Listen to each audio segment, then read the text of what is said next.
This diagram here talks about the fundamental aspect of the education process. Now, in the process of educating the class or educating the students, there are two fundamental aspects that we need, okay? And this is teaching and learning. As what I mentioned earlier, that if you only teach and there's no learning, then that's not an effective teaching, okay?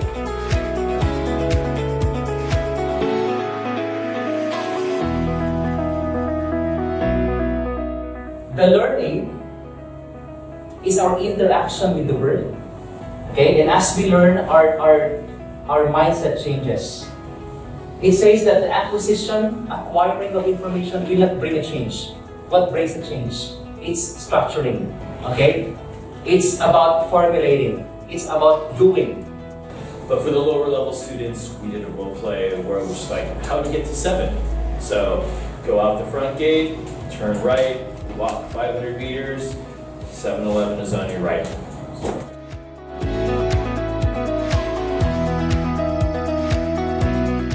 The teacher has to be consistent.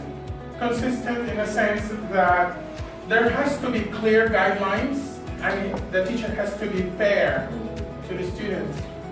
Okay, this is the thing you would like to present, then I will change my teaching on the concept of how you get out of the earth and what are the factors that could affect. So I also believe that exploring student interest is core to a great student-centered governance, okay? So if the student and the teacher have their part of the trust, it could be easier for them to do the task as well as vice versa.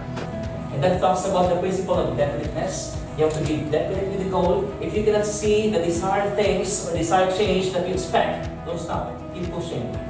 So looking at this principle of planning says that if you fail to plan, then you plan to fail. Now the question here is that, are we planning our lessons before we go to school? Like the problem with any group work is that people can't slide off. How to prepare different activities to cover all the subjects. What do you want to be when you grow old? Do you want to be a doctor? Do you know if you will be a doctor when you grow up? You will not just get a big money, but you will also help many people, especially sick people. Something like that. In assessment 1 and 2, teach us to capture all the data, all the information.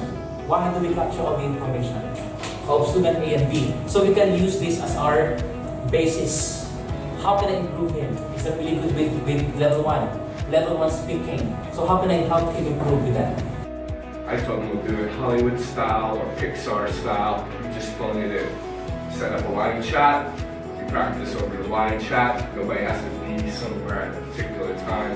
We just meet at one time. So basically, you know, as other groups have said before, get the students involved in their own learning.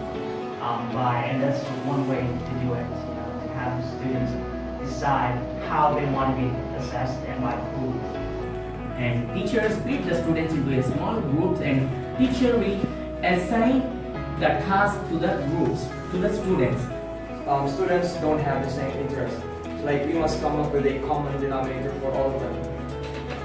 That is based on our discussion.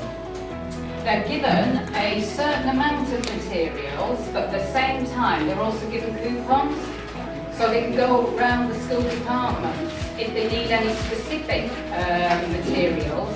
They talk to parents, the parents of the students, which the outcome or the output will be the child's discipline, how the child is being disciplined.